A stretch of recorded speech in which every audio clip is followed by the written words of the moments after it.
Joining us live for the latest on the peace talks is foreign policy analyst Rod Martin. Good to have you with us today, Rod. Okay. As always, with VP Vance in the mix, do you expect any obvious shifts in the U.S. approach to these talks?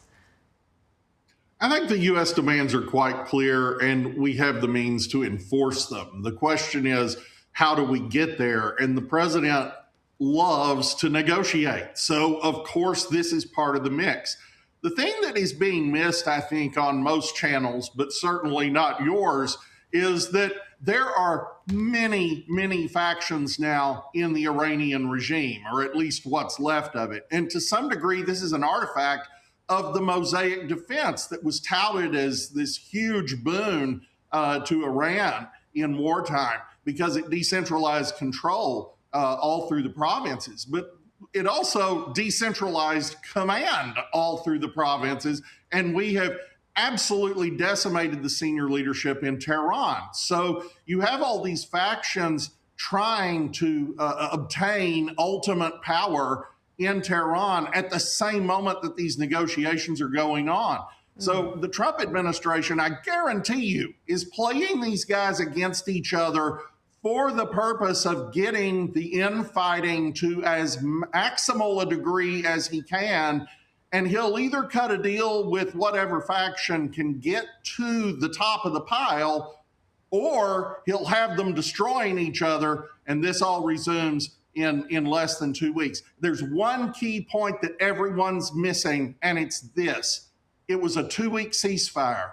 The USS Bush, the USS Ford, and the USS Boxer all converge on the region at exactly that moment. And we see them already there approaching. And so, I mean, we heard Vice President Vance, or was it President Trump, saying that there was a misunderstanding in various miscommunications in the ceasefire talks already. What other murmurings and hints are you getting to suggest that President Trump is kind of playing these factions against each other? Well, you're exactly right. The vice president did say that, and it was an interesting statement. And the particular statement you're referencing, of course, was his asserting that, in fact, there had been a misunderstanding with the Iranian side about whether Hezbollah was included in the ceasefire. So is it okay for Israel to continue attacking Hezbollah under these ceasefire terms? And the U.S. position is absolutely clear that it is. Certainly the Israeli position is, although you'll notice, and you just reported, that Israel is now entertaining talks with the Lebanese government.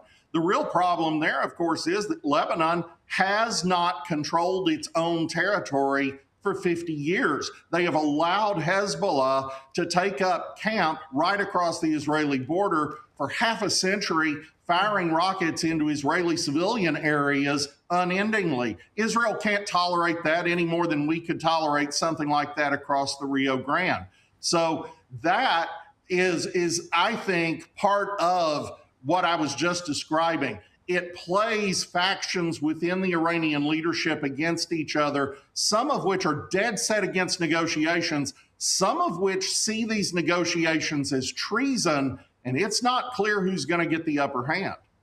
And another potential symptom of this factionization is Trump suggesting that Iranian officials talk much differently when they're at a meeting with him and other negotiators than they do to the press. And he goes on to say that they're much more reasonable in private. We have seen the regime play this way before, informing the U.S. before sending a harmless retaliatory strike, for example, during President Trump's first term. Do you see it one way or the other in terms of this characterization that they're more reasonable at this point in time? I actually think that is one of the key indicators of the strategy I described at the outset of this segment. He is playing them against each other. Saying these guys are actually being really reasonable in private is saying they're two-faced. It is painting a target on their backs with the factions back home that are absolutely dead set against this process from the get-go. And most of these factions understand, and I think all of them should, that their survival prospects after a peace are shockingly limited. They have really, really had their ability to control the public diminished. They are in a terrible position vis-a-vis the region as a whole. Yes, they still have some missiles. Yes, they still have some fight in them. But at this point, we've destroyed the factories, so there's no way for them to replace what they want to fire off. So all of these guys in the regime understand they're fighting to the death because there is no retreat. And the more the particular people we're talking to in Pakistan today look like they might be selling the others out, they might have a really unhappy welcome when they return home. Now, President Trump posted on Truth Social this morning, sharing an article from Just the News that says that the president's interventions in Venezuela and Iran have upended China's oil import scheme. Could China's vulnerability regarding oil potentially be a bargaining chip for Trump with Xi Jinping in the upcoming meeting? Oh, it absolutely is. And the timing of the Venezuela and Iranian operations are all keyed to that. We have, as our number one trading relationship in the world, the Chinese. There's no getting around that. And to some degree, we're dependent on them because they refine 92% of the world's rare earth minerals. We can't do without those for the time being. But the truth is, we're going to be able to do without those in 3 to 5 years. We are building out the capacity to replace them as we speak. So in the interim, we really need to actually have a decent trading relationship with them. And we also want to avoid a war over Taiwan or whatever terrible thing Xi Jinping might wish to do. Well, cutting off their money is key to that. Just as Reagan did in the 80s against the Soviets, Trump is playing the same game. 40% of China's oil has been this deeply discounted, sanctioned, illegal oil they've been getting from Iran. 90% of Iran's exports, a huge percentage of Russia's, a huge percentage of Venezuela's.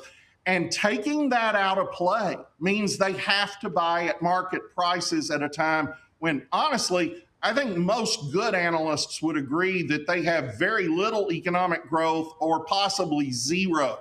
So they may be in a recession. This pushes them much more deeply in that direction. And it means they have to be a little bit more amenable to what Trump wants to get done in May. Yeah, the regime itself and the economy, so much within China unstable right now. Meanwhile, Xi Jinping meeting with the opposition leader of the parties competing in Taiwan today as peace talks unfold for Iran. Interesting timing there, worth watching as well. Thank you so much for your time today, Rod Martin. Thank you.